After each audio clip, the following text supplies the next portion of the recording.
അത്ഭുത കൂട്ടായ്മയുടെ സഹായത്താലും ഇന്ന് ദിവസം മദ്യപിച്ചിട്ടുള്ള എൻ്റെ പേര് ഷിബു. ഹായ് ഷൂജേട്ടാ. എല്ലാവർക്കും ഹായ്.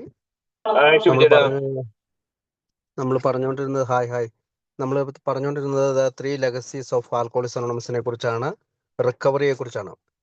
കഴിഞ്ഞ ദിവസമൊക്കെ ബിൽഡബ്ല്യു സ്വന്തം അനുഭവങ്ങൾ പറഞ്ഞു. കുറെ നാളുകൾ അദ്ദേഹം ഡോക്ടർ സിൽക്കോർത്തിന്റെ കീഴിൽ ചികിത്സയ്ക്ക് ശേഷം പല ശ്രമങ്ങളൊക്കെ നടത്തുന്നുണ്ട്. അവസാനം പൂട്ടിയിടപ്പെടുന്നില്ലെങ്കിൽ ഇയാൾ മരിക്കുകയോ അല്ലെങ്കിൽ ഭ്രാന്തിന്റെ അവസ്ഥയിലെത്തുകയോ ഒക്കെ ചെയ്യുമെന്ന് ബിൽഡബ്ല്യു എൻ്റെ വൈഫായ ലൂയിസിനോട് ഡോക്ടർ സിൽക്കോർത്ത് പറയുന്നതും, പിന്നീട് ഹെൻറിയറ്റ സിബർലിങ്ങിനെ അതിനെ കാണാനുണ്ടായ അല്ലെങ്കിൽ അവരുമായി ബന്ധപ്പെടാനുണ്ടായ സാഹചര്യവും, അതിനുശേഷം ഡോക്ടർ ബോബ് സുബോധാവസ്ഥയിലേക്ക് എത്തുന്നു ഒക്കെ പറഞ്ഞതിന് ശേഷം അദ്ദേഹം ഇനിയും കുറച്ച് അദ്ദേഹത്തിന്റെ തന്നെ ജീവിതത്തിലെ ആദ്യകാല ജീവിതത്തിലെ മദ്യപാനത്തെ കുറിച്ച് തന്നെ വീണ്ടും കുറച്ചും കൂടി പറയാണ്.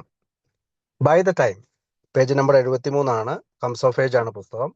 By the time I got home, I was endowed with a little more humility, a little more understanding, and considerably more experience. Very slowly, a group began to take shape in New York. Louis, not content with nursing me all those years, thought it would be wonderful if we filled the old family house in Clinton Street with alcoholics. Her mother had passed away, and her father, a doctor, had moved elsewhere. So why not? We thought we could feed our charge at low cost and pick up a lot of knowledge about alcoholism. As it turned out, we did not sober up a single one, but we did pick up a lot of knowledge. We used it to have as many as 5 in the house at a time, and sometimes they would all be drunk at once. One day we came home to find a drunk swinging a piece of 2x4 on another down in the cellar. I don't remember what their resentment was. On another occasion, we had been away for a week, leaving only one problem drinker alone in the house, and we came back to find him dead, a suicide. അപ്പൊ അദ്ദേഹം പറയാണ്, ഞാൻ വീട്ടിലേക്ക് തിരികെ പോയി. എനിക്കൊരു അല്പം കൂടി വിനയമുണ്ടായി, അല്പം കൂടി വിവേകമുണ്ടായി, ആവശ്യത്തിന് അനുഭവങ്ങളും ഉണ്ടായി. ന്യൂയോർക്കിൽ ഒരു ഗ്രൂപ്പ് രൂപം കൊണ്ടു തുടങ്ങി. വർഷങ്ങളായി ലൂയിസിന് എന്നെ പരിചരിക്കുന്നതിൽ താല്പര്യമുണ്ടായിരുന്നില്ല. പക്ഷേ ക്ലിന്റൺ സ്ട്രീറ്റിലെ ഒരു second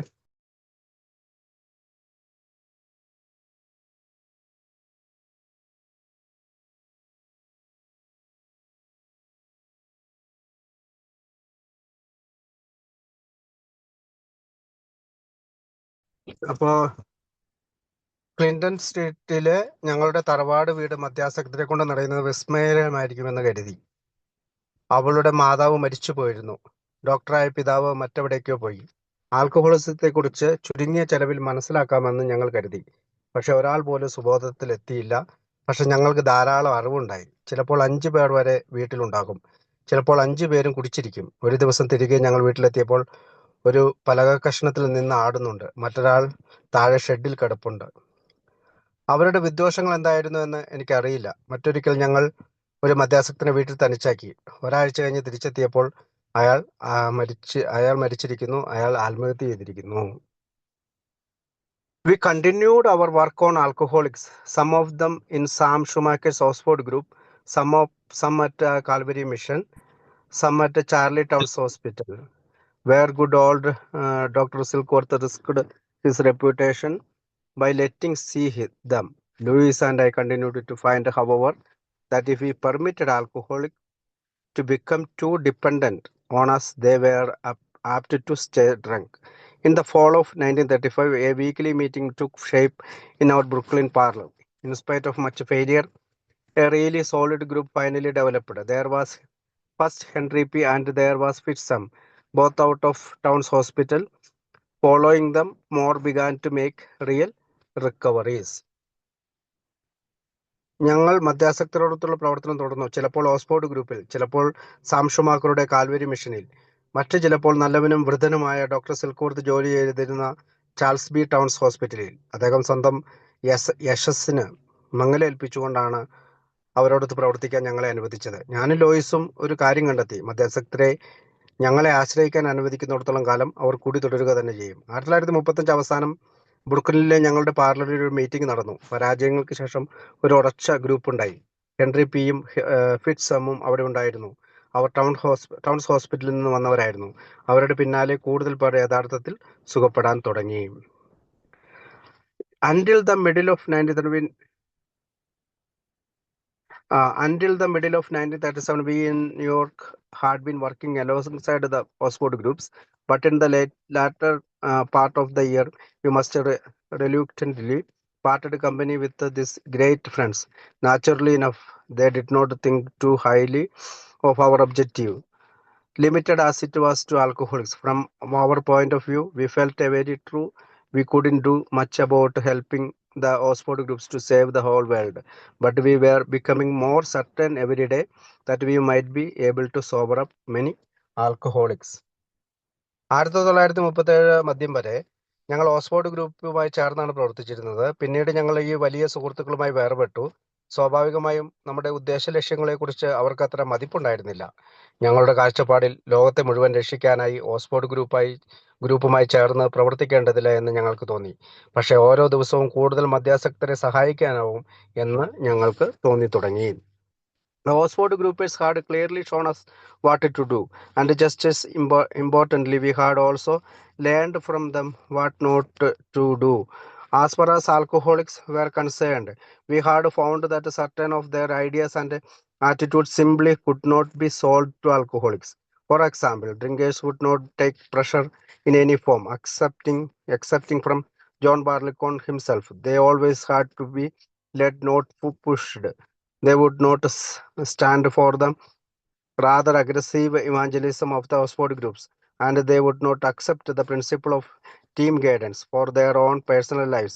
It was too authoritarian for them. In other respects, too, we found we had to make haste slowly. When first contacted, most alcoholics just wanted to find sobriety, nothing else. They clung to their other defects, letting go only little by little. They simply did not want to go too good too soon. The Oxford group's absolute concepts, absolute purity, absolute honesty, absolute unselfishness, and absolute love were frequently too much for the drunks. These ideas had to be fed with the teaspoons rather than by buckets. അപ്പോൾ ഞങ്ങൾ ചെയ്യേണ്ടതെന്ന് Oxford ഗ്രൂപ്പുകാർ ഞങ്ങൾക്ക് കാണിച്ചു തന്നു. മദ്യാസക്തർ എന്ന നിലയിൽ എന്ത് ചെയ്യരുതെന്നും അവർ തന്നെയാണ് ഞങ്ങൾക്ക് കാണിച്ചു തന്നത്. അവരുടെ ചില ആശയങ്ങളും സമീപനങ്ങളും മദ്യാസക്തർക്ക് നൽകാനാകില്ലെന്ന് ഞങ്ങൾ കണ്ടു. ഉദാഹരണത്തിൽ, മദ്യരാജാവിൽ നിന്നല്ലാതെ മറ്റൊരിടത്തു നിന്നും ഒരു സമ്മർദ്ദവും ഏൽക്കാൻ മദ്യാസക്തൻ പ്രാപ്തനാകില്ല. അവർ നയിക്കപ്പെടേണ്ടവരാണ്, വലിച്ചിഴക്കപ്പെടേണ്ടവരല്ല. വലിച്ചിഴക്കപ്പെടേണ്ടവരല്ല. ഓക്സ്ഫോർഡ് ഗ്രൂപ്പിന്റെ അതിര് കടന്ന ഭക്തിമാർഗം കുടിയിന് ചേർന്നതല്ല. അവരുടെ ടീം നിർദ്ദേശങ്ങൾ മദ്യാസക്തന് സ്വീകാര്യമായിരുന്നില്ല. അവരുടെ പ്രാമാണിത്വം കുടിയിന് പറ്റിയതായിരുന്നില്ല. മറ്റൊരു തരത്തിൽ ഞങ്ങൾ മനസ്സിലാക്കിയത്, ഞങ്ങൾ വേഗം സാവധാനത്തിലാകേണ്ടതുണ്ടായിരുന്നു. ഞങ്ങൾ ആദ്യം കണ്ടപ്പോഴൊക്കെ മദ്യാസക്തർക്ക് വേണ്ടത് സുബോധമാണ്, മറ്റൊന്നുമില്ല. അവർ അവരുടെ മറ്റു ദൂഷ്യങ്ങളിൽ തൂങ്ങിക്കിടന്നു. അല്പാൽപമായി അവ വിട്ടുകളഞ്ഞുകൊണ്ടാണ് അവർ മുന്നോട്ട് പോയത്. അവർ വളരെ പെട്ടെന്ന് വളരെ നല്ലവരാകാൻ ആഗ്രഹിച്ചില്ല. ഓക്സ്ഫോർഡ് ഗ്രൂപ്പിന്റെ പരമമായ തത്വങ്ങൾ, പരമമായ പരിശുദ്ധി, പരമമായ സത്യസന്ധത, പരിപൂർണ ശുദ്ധി, പരിപൂർണ സത്യസന്ധത, പരിപൂർണ ത്യാഗം, പരിപൂർണ സ്നേഹം, ഇവ മദ്യാസക്തന് ചേർന്നതായിരുന്നില്ല. ഈ ആശയങ്ങൾ സ്പൂണിലാണ് നൽകേണ്ടത്, ബക്കറ്റിലല്ല. Besides, the Oxford group's absolutes were expressions peculiar to them. This was a terminology which might continue to identify us in the public mind with the Oxford groupers, even though we had completely withdrawn from their fellowship. മാത്രമല്ല, ഓക്സ്ഫോർഡിലെ പരിപൂർണതകൾ അവർക്ക് അസാധാരണമായിരുന്നു. ഈ പേര് സമൂഹമധ്യത്തിൽ ഞങ്ങളെയും Oxford group അംഗങ്ങളായി കണക്കാക്കാൻ ഇടവരും. ഞങ്ങൾ Oxford group എന്ന് പറയുന്ന കൂട്ടായ്മയിൽ നിന്ന് പിൻവലിഞ്ഞെങ്കിലും ഇത് നമ്മൾ ഉപയോഗിച്ചു കഴിഞ്ഞാൽ നമ്മളും അവരുടെ കൂട്ടായ്മയായിട്ട് കണക്കാക്കപ്പെടും. There was yet another difficulty. Because of the stigma then attached to the condition most alcoholists wanted to be anonymous. We were afraid also of developing erratic public characters who, through broken anonymity, might get drunk in public and so destroy confidence in us. The Oxford groups, on the contrary, depended very much upon the use of prominent names, something that was doubtless all right for them, but a mighty hazardous for us. Our debt to them, nevertheless, was an immense, and so the final breakaway was very painful. മറ്റൊരു പ്രശ്നം കൂടി ഉണ്ടായിരുന്നു. മിക്കവാറും മദ്യാസക്തരെല്ലാം അറിയപ്പെടാതിരിക്കാൻ ആഗ്രഹിച്ചിരുന്നു. മറ്റൊന്നുകൂടി ഞങ്ങൾ ഭയപ്പെട്ടു. താന്തോന്നികളായ ചില മദ്യപാനികളെങ്കിലും സമൂഹത്തിൽ പ്രത്യക്ഷപ്പെടുകയും ഞങ്ങളുടെ ആത്മവിശ്വാസം കെടുത്തുകയും ചെയ്യും. ഓക്സ്ഫോർഡ് ഗ്രൂപ്പുകാർ നേരെ മറിച്ച് ചില പ്രശസ്തരുടെ പേരുകൾ ഉപയോഗിക്കുകയും അവർക്ക് സംശയാതീതമായി നല്ലതും നമുക്ക് അപകടം വരുത്തുന്നതുമായിരുന്നു. നമുക്ക് അവരോടുള്ള കടപ്പാട് വലുതായിരുന്നു. അതുകൊണ്ട് പിരിഞ്ഞു പോരൽ വേദനാജനകമായിരുന്നു. Out in Akron, wonderful friends continued to show up. In the forefront of this was T. Henry Williams and his wife Clarence. Oxford groupers also. They and Henrietta had repeatedly tried to help Dr. Bob. On several occasions, they had gone far in discussing their own personal defects with him in order to get some kind of closer identification with him. This had impressed him a great deal and had doubtless made him far more ready to work with me when I showed up. I had met T. Henry at the time of the proxy fight, and a result of the shake-up, he had lost a fine job. He was big-hearted enough, nevertheless, to let us alcoholics come to his house for meetings along with his Oxford group friends. I am afraid those early problems drinkers often gave the Williams a bad time, ranging from jarring glimpses of life in the raw to cigarette burns in their carpets. അക്രോണിൽ നല്ല സുഹൃത്തുക്കൾ പ്രത്യക്ഷപ്പെട്ടു തുടങ്ങി. അവരിൽ മുന്നിൽ നിന്നത് T. Henry Williams ആയിരുന്നു. അദ്ദേഹത്തിന്റെ ഭാര്യ ക്ലാരൻസും അവർ ഓക്സ്ഫോർഡ് ഗ്രൂപ്പുകാരായിരുന്നു. അവരും ഹെൻറിറ്റയും തുടർച്ചയായി ബോബിനെ സഹായിച്ചു കൊണ്ടിരുന്നു. പലപ്പോഴും സ്വന്തം വൈകല്യങ്ങളെക്കുറിച്ച് ചർച്ച ചെയ്ത് തന്നെ അവർ ബഹുദൂരം പോയി. അതുവഴി അവർ കൂടുതൽ അവർ താതാത്മ്യം പ്രാപിച്ചവരായി മാറി. അല്ലെങ്കിൽ ആ താതാത്മ്യം അവർക്ക് ലഭിച്ചു. അതുവഴി അദ്ദേഹം കൂടുതൽ ആകർഷണനാവുകയും ഞാനെത്തുമ്പോഴേക്കും എന്നോടൊത്ത് പ്രവർത്തിക്കാൻ താല്പര്യം കാണിക്കുകയും ചെയ്തു. ഞാൻ ടി. ഹെൻറിയെ കണ്ടത് പ്രോക്സി യുദ്ധത്തിനിടയിലാണ്. അതിനിടയിൽ അദ്ദേഹത്തിന് ജോലി നഷ്ടപ്പെട്ടു. ഓക്സ്ഫോർഡ് ഗ്രൂപ്പുകാർക്കൊപ്പം അദ്ദേഹത്തിന്റെ വീട്ടിൽ മദ്യാസക്തരായ ഞങ്ങളെയും ചേർത്ത് മീറ്റിംഗ് നടത്താൻ ശ്രമം നടത്തി. അദ്ദേഹം അത്രമാത്രം വിശാലഹൃദയനായിരുന്നു. കുടിയന്മാരുടെ ആദ്യകാല അനുഭവങ്ങൾ എന്നെ ഭയപ്പെടുത്തിയിരുന്നു. വില്യംസിന്റെ വീട്ടിലും ജീവിതത്തിന്റെ പരുഷമായ വശങ്ങളിലും അദ്ദേഹത്തിന്റെ പരവതാനിയിൽ വീഴുന്ന സിഗരറ്റ് കുറ്റികളും വരെ. പക്ഷെ ടി. ഹെൻറിയും ക്ലാരൻസും ഞങ്ങളോട് മഹാമനസ്കതയോടും സ്നേഹത്തോടെയും പെരുമാറി. But T. Henry and Clarence always treated us with great generosity and kindness, and none of us can ever forget the inspirational atmosphere of their home and their spiritual influence on the first frightened little group of Akron alcoholics, which wondering who might slip next. It was not until later and well after the AA book was published that our Akron members withdraw from the Oxford groups and finally from the home which had sheltered them so well. T. Henry and Clarence Williams will always be counted in the front rank of AA's pioneers. അപ്പോൾ പരവതാനിയിൽ വീഴുന്ന cigarette കുറ്റികളും വരെ. പക്ഷേ T. ഹെൻറിയും ക്ലാരൻസും ഞങ്ങളോട് മഹാമനസ്കതയോടും സ്നേഹത്തോടും പെരുമാറി. പ്രചോദനാത്മകമായ അന്തരീക്ഷവും ആത്മീയ സ്വാധീനവും അവർ നൽകി. ഒരിക്കലും മറക്കാൻ കഴിയുന്നതല്ലാതെ ആരാണ് ഇനി വീഴുന്നതെന്ന് ഓർത്ത് പേടിച്ചിരുന്ന അക്രോണിലെ ചെറു ഗ്രൂപ്പിന് ഇത് വലിയ സഹായകമായി. Finally from the home which had sheltered from so well. T. Henry and Clarence Williams will always be counted in the front rank of pioneers. അതുകൊണ്ട് അവരാണ് ഏറ്റവും AA ബുക്ക് പ്രസിദ്ധീകരിക്കുന്നവരെ നമ്മുടെ അക്രോൺ ഗ്രൂപ്പ് മെമ്പേഴ്സ് ഓക്സ്ഫോർഡ് ഗ്രൂപ്പിൽ നിന്ന് വിട്ടു പോന്നിരുന്നില്ല. അവരെ വേണ്ടവിധം കാത്തിരുന്ന വീട്ടിൽ നിന്നും ടി ഹെൻറിയും ക്ലാരൻസും എയുടെ തുടക്കക്കാരുടെ മുൻപന്തിയിൽ ഉണ്ടായിരുന്നു. അപ്പോൾ ടി ഹെൻറിയും ക്ലാരൻസുമാണ് അക്രോണിലെ ആദ്യകാല പഴമക്കാർ. Gradually, the New York and Akron groups began to multiply. From New York, we began to reach out toward Philadelphia and Washington. In Akron, they began to have visitors from Cleveland, Clarence and Dorothy and Abby, and all those grand falls. The AA ferment had begun to work and spread. സാവധാനത്തിൽ അക്രോണിലെയും ന്യൂയോർക്കിലെയും ഗ്രൂപ്പുകൾ പെരുകാൻ തുടങ്ങി. ന്യൂയോർക്കിൽ നിന്നും ഫിലാഡൽഫിയയിലേക്കും അവിടെ നിന്ന് വാഷിംഗ്ടണിലേക്കും വളർന്നു. അക്രോണിൽ ക്ലീവ്ലാൻഡിൽ നിന്നുള്ള സന്ദർശകരുണ്ടായിരുന്നു. ക്ലാരൻസും ഡൊറോത്തിയും അബിയും വലിയ ആളുകളായിരുന്നു. പ്രവർത്തിക്കാനും പരക്കാനും തുടങ്ങി.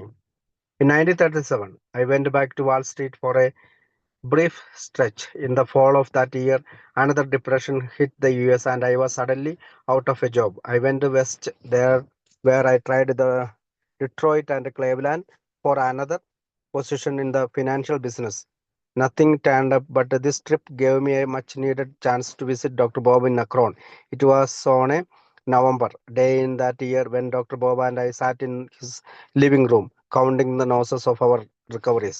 There had been failures galore, but now we could see some startling success too.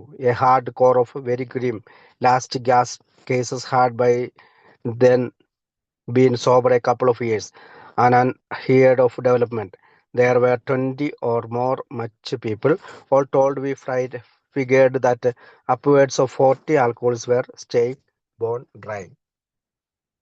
അപ്പോൾ ഞാൻ 1937 കുറച്ചു കാലത്തേക്ക് വാൾ സ്ട്രീറ്റിലേക്ക് പോയി. ആ വർഷം അവസാനം അമേരിക്കയെ മറ്റൊരു മാന്ദ്യം ബാധിച്ചു. എൻ്റെ ജോലി പോയി. ഞാൻ പടിഞ്ഞാറോട്ട് പോയി. ഡെട്രോയിറ്റിലും ക്ലേവ്ലാൻഡിലും സാമ്പത്തിക രംഗത്ത് ചില ശ്രമങ്ങൾ നടത്തി. ഒന്നും സംഭവിച്ചില്ല. പക്ഷേ ഈ യാത്ര ഡോക്ടർ ബോബിനെ അക്രോണിൽ നിന്നും കാണുവാൻ അവസരമുണ്ടാക്കി. ഇതേ നവംബർ മാസത്തിലായിരുന്നു ഞാനും ബോബിന്റെ ലിവിംഗ് റൂമിലിരുന്ന് രക്ഷപ്പെട്ടവരുടെ തലകൾ എണ്ണാൻ തുടങ്ങി. അധികമായ പരാജയങ്ങളുണ്ടായിരുന്നു, പക്ഷേ ഇപ്പോൾ അമ്പരപ്പിക്കുന്ന വിജയങ്ങളും കാണാം. ഒരിക്കലും വഴങ്ങാത്ത അന്ത്യത്തിലെത്തിയ ചില കേസുകൾ. ഇപ്പോൾ 2 വർഷമൊക്കെ സുബോധത്തിലാണ്. കേട്ടിട്ടില്ലാത്ത ഒരു പുരോഗതി. അത്തരം 20 അതിലധികമോ ആളുകളുണ്ട്. 40ഓളം മദ്യാസക്തർ തീർത്തും സുബോധത്തിലാണ്. ശ്രദ്ധാപൂർവം നിരീക്ഷിച്ചപ്പോൾ ഒരു കാര്യം മനസ്സിലായി. മദ്യാസക്തന്റെ ഇരുണ്ട ലോകത്ത് ഒരു പുതിയ വെളിച്ചം പ്രത്യക്ഷപ്പെട്ടിരിക്കുന്നു.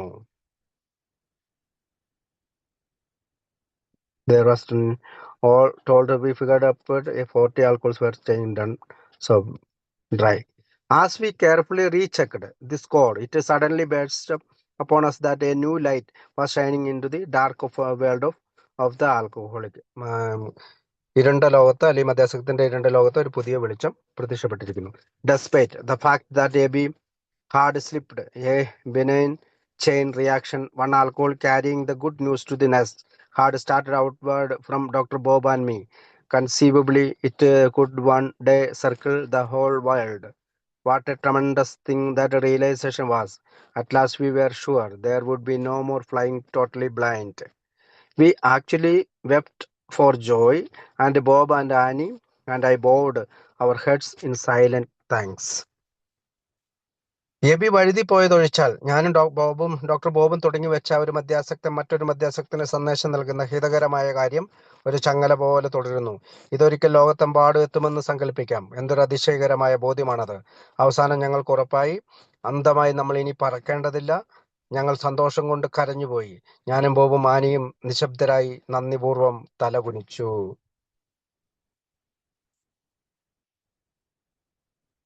Then came a mighty sobering thought. This knowledge, this precious know-how was still in the hands of too few of us. Must every alcoholic come to New York or Akron in order to get well? No, that would never do. That would be impossible. How then would we spread our message? Ruefully, we remembered that alcoholics, even when sober, are far from being grown-up people. All of us could still be terribly erratic character.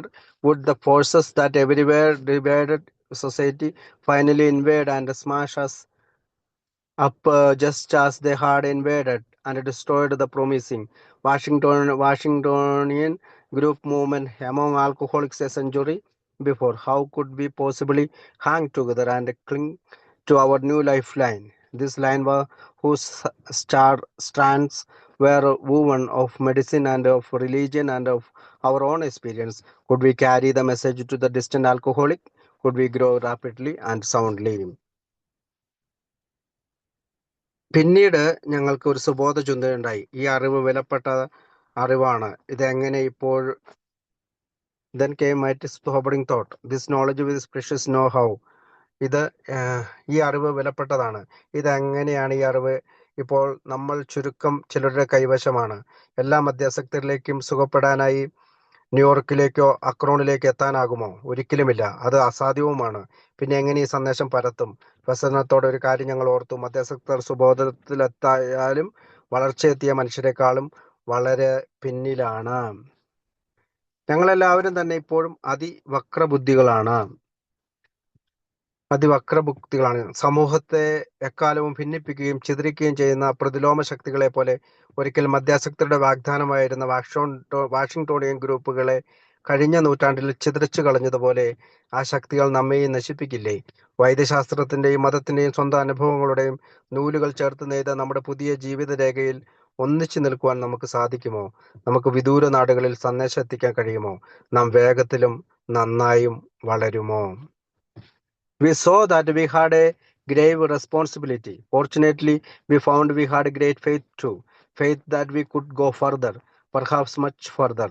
But I must confess that as we sat there that afternoon in Dr. Bob's living room, we could not see at all who these riddles might actually be answered at tonight. Only 18 years later, thousands of us in this vast auditorium can see and hear and touch one another, bound in the unbreakable kinship of a common suffering and a common worldwide deliverance. We know at last the Alcoholics Anonymous is safe. Even this great gathering is only a token representation of us, all of our AS, thousands of groups of our 20,000 2 lakh members in 70 US possessions and foreign countries. This host, we think, is but the first fraction of multitude still to come. Would that tonight Dr. Bob could stand here among us to voice all that we now feel so deeply. Indeed, we know how we who know him well can almost see and hear him now. With us, we know that he is exclaiming, "What hath God wrought?" നമുക്ക് അപാരമായ ഉത്തരവാദിത്തമുണ്ടെന്ന് നാം കണ്ടു കഴിഞ്ഞു. ഭാഗ്യവശാൽ നമുക്ക് വലിയ വിശ്വാസവും ലഭിച്ചു. മുന്നോട്ട് പോകുന്ന വിശ്വാസം, വളരെ മുന്നോട്ട് തന്നെ പോകേണ്ട വിശ്വാസം. പക്ഷെ ഞാൻ സമ്മതിക്കട്ടെ, അന്ന് ഉച്ചതിരിഞ്ഞ് ഡോക്ടർ ബോബിന്റെ സ്വീകരണ മുറിയിലിരിക്കുമ്പോൾ ഈ കടങ്കഥകൾക്ക് എങ്ങനെ ഉത്തരം ലഭിക്കുമെന്ന് അറിയില്ലായിരുന്നു. എന്നാൽ ഇന്ന് രാത്രി 18 വർഷങ്ങൾക്ക് ശേഷം ഈ വലിയ ഓഡിറ്റോറിയത്തിൽ ഒത്തുചേർന്നിരിക്കുന്ന ആയിരങ്ങൾക്ക് മുമ്പിൽ കാണാനും സ്പർശിക്കാനും സാധിക്കുന്നുണ്ട്. ആയിരങ്ങൾക്ക് തമ്മിൽ കാണാനും സ്പർശിക്കാനും സാധിക്കുന്നുണ്ട്. പൊതുവായ ഈ ദുരിതത്തിൽ ബലപ്പെടുത്തിയ ഈ കുടുംബ ബന്ധവും ലോകവ്യാപകമായ മോചനവും ആൽക്കഹോളിക്സ് അനോണിമസിനെ സുരക്ഷിതമാക്കിയിരിക്കുന്നു. എയുടെ 1000 ഗ്രൂപ്പുകളും 2 ലക്ഷം അംഗങ്ങളും അമേരിക്കയുടെ 70 പ്രവിശ്യകളിലും വിദേശ രാജ്യങ്ങൾ ഉൾപ്പെടുന്ന നമ്മുടെ ഒരു പ്രതീകം മാത്രമാണ് ഈ മഹാസമ്മേളനം തന്നെ. ഈ ആതിഥ്യം വരാനിരിക്കുന്ന ജനസാമാന്യത്തിന്റെ ഒരു അംശം മാത്രമാണ്. ഇന്ന് രാത്രിയിൽ ഇവിടെ ഡോക്ടർ ബോബ് നിൽക്കണമെന്നും അദ്ദേഹത്തിന്റെ ശബ്ദം കേൾക്കണമെന്നും നാം ആഗ്രഹിക്കുന്നു. തീർച്ചയായും അദ്ദേഹത്തെ നന്നായി അറിയുന്നവർക്ക് അദ്ദേഹത്തെ കാണാനും കേൾക്കാനും കഴിഞ്ഞേക്കും. നമ്മോടൊപ്പം നമുക്കറിയാം അദ്ദേഹം ഇങ്ങനെ ഉദ്ഘോഷിക്കുമായിരുന്നു, ദൈവം മെനഞ്ഞെടുത്തതാണിത്. അടുത്ത ഭാഗം 12 പാരമ്പര്യങ്ങളെ കുറിച്ചാണ്. The 12 traditions. 1. Our common welfare should come first. Personal recovery depends upon AA unity. 1. നമ്മുടെ പൊതുനന്മയാണ് ആദ്യ പരിഗണന. എയുടെ ഐക്യത്തെ ആശ്രയിച്ചാണ് വ്യക്തിപരമായ മോചനം. 2. For our group purpose, there is but one ultimate authority, a loving God as he may express himself in our group consciences. Our leaders are but trusted servants, they do not govern. നമ്മുടെ ഗ്രൂപ്പിന് ഒരേ ഒരു പരമാധികാരിയുള്ളൂ. ഗ്രൂപ്പിന്റെ മനസ്സാക്ഷിയിൽ കൂടി സ്വയം പ്രകടമാകുന്ന സ്നേഹനിധിയായ ദൈവം. നമ്മെ നയിക്കുന്നവർ വിശ്വസ്ത സേവകരാണ്, അവർ ഭരിക്കുന്നില്ല. 3. The only requirement of AA membership is a desire to stop drinking. മദ്യപാനം നിർത്തണമെന്ന ആഗ്രഹം മാത്രമാണ് എയിൽ ചേരുവാനുള്ള ഒരേ ഒരു യോഗ്യത. 4. 4. Each group should be autonomous, except in matter affecting our other groups or A as a whole. മറ്റു ഗ്രൂപ്പുകളെയോ എയെ മുഴുവനായി ബാധിക്കുന്ന കാര്യങ്ങൾ ഒഴിച്ച് ഓരോ ഗ്രൂപ്പും സ്വയം ഭരണത്തിലായിരിക്കണം. 5. 5. Each group has but one primary purpose, to carry its message to the alcoholic who still suffers. ഇപ്പോഴും കഷ്ടപ്പെടുന്ന മധ്യസ്ഥർക്ക് എയുടെ സന്ദേശം എത്തിച്ചു കൊടുക്കുന്നതായിരിക്കണം ഓരോ ഗ്രൂപ്പിന്റെയും പ്രാഥമിക ഉദ്ദേശം. 6. An AA group ought never endorse, finance, or lend the AA name to any related facility or outside enterprises, lest problems of money, property, and prestige divert us from our primary purpose. 6. ഒരു A ഗ്രൂപ്പും ഒരിക്കലും പുറമേയുള്ള സ്ഥാപനങ്ങളെയോ സംരംഭങ്ങളെയോ അംഗീകരിക്കുകയോ ധനപരമായി ഇടപെടുകയോ എയുടെ പേര് ബന്ധപ്പെടുത്തുകയോ ചെയ്യരുത്. അല്ലെങ്കിൽ ധനപരമോ വസ്തുപരമോ അഭിമാനപരമായുള്ള കാര്യങ്ങൾ നമ്മുടെ പ്രാഥമിക ഉദ്ദേശത്തിൽ നിന്നും നമ്മെ വഴിതെറ്റിക്കും. 7. Every AA group ought to be fully self-supporting, declining outside contribution. ഓരോ എ ഗ്രൂപ്പും പുറമേ നിന്നുള്ള സംഭാവനകൾ നിരസിച്ചുകൊണ്ട് പൂർണ്ണമായും സ്വയം പര്യാപ്തമാവണം. 8. Alcoholics Anonymous should remain forever non-professional, but our service centers may employ special workers. Alcoholics Anonymous പ്രവർത്തനം ഒരിക്കലും ഒരു തൊഴിലാകരുത്. എന്നാൽ നമ്മുടെ സേവന കേന്ദ്രങ്ങളിൽ പ്രത്യേക ജീവനക്കാരെ നിയമിക്കാം. 9. A as such ought never to be organized, but we may create service boards or committees directly responsible to those they serve. 9. A ഒരിക്കലും സംഘടിത പ്രസ്ഥാനമാകരുത്. എങ്കിലും ആർക്കു വേണ്ടി സേവനം ചെയ്യുന്നുവോ അവരോട് നേരിട്ട് ഉത്തരവാദിത്തമുള്ള service കമ്മിറ്റികളോ ബോർഡോ ഉണ്ടാക്കാവുന്നതാണ്. 10. Alcoholics Anonymous has no opinion on outside issues. Hence, the AA name ought never to be drawn into public controversy. 10. പുറമേയുള്ള വിഷയങ്ങളിൽ ആൽക്കഹോളിക്സ് അനോണിമസിന് യാതൊരു അഭിപ്രായമില്ല. അതുകൊണ്ട് എയുടെ പേര് പൊതുവിവാദത്തിലേക്ക് വലിച്ചിഴക്കരുത്. 11. Our public relations policy is based on attraction rather than promotion. We need always maintain personal anonymity at the level of press, radio, and films. 11. പ്രചരണം എന്നതിലുപരി ആകർഷണമാണ് നമ്മുടെ പൊതുജന സമ്പർക്കത്തിന്റെ അടിസ്ഥാനം. നാം എപ്പോഴും വ്യക്തിപരമായ അനാമധേയത്വം പ്രസ്, റേഡിയോ, ഫിലിം എന്നീ തലങ്ങളിൽ പാലിക്കണം. 12. Anonymity is the spiritual foundation of all our traditions, ever reminding us to place principle before personalities. 12. അനാമധേയത്വം നമ്മുടെ എല്ലാ പാരമ്പര്യങ്ങളുടെ ആത്മീയ അടിത്തറയാണ്. വ്യക്തികളെക്കാൾ തത്വങ്ങൾക്ക് മുൻസ്ഥാനം കൊടുക്കണമെന്ന് ഇത് നമ്മെ എപ്പോഴും ഓർമ്മിപ്പിക്കുന്നു. ഇത് ഇപ്പോൾ കൊടുത്തിരിക്കുന്നത് പേജ് നമ്പർ 78 കംസ് ഓഫ് ഏജിന്റെ പേജിലാണ്. അതോടുകൂടി നമ്മുടെ റിക്കവറി എന്ന് പറയുന്ന ആ ഭാഗം അദ്ദേഹം അവസാനിപ്പിച്ചിരിക്കുകയാണ്. അടുത്ത ഭാഗം വരുന്നത് ഐക്യത്തെക്കുറിച്ചാണ്. അത് രണ്ടാമത്തെ പൈതൃകമാണ്. അപ്പൊ ആദ്യത്തെ പൈതൃകമായിട്ടുള്ള മോചനത്തെക്കുറിച്ചുള്ള അദ്ദേഹത്തിന്റെ കംസ് ഓഫ് ഏജിലെ വിവരണം ഇവിടെ അവസാനിച്ചു. അടുത്തത് ഐക്യത്തെക്കുറിച്ച് അടുത്ത ദിവസം നമുക്ക് സംസാരിക്കാം. എന്നെ കേട്ടിരുന്നു നിങ്ങൾക്ക് നന്ദി. Thank you. Thank you, Shivcheta. Thank you so much.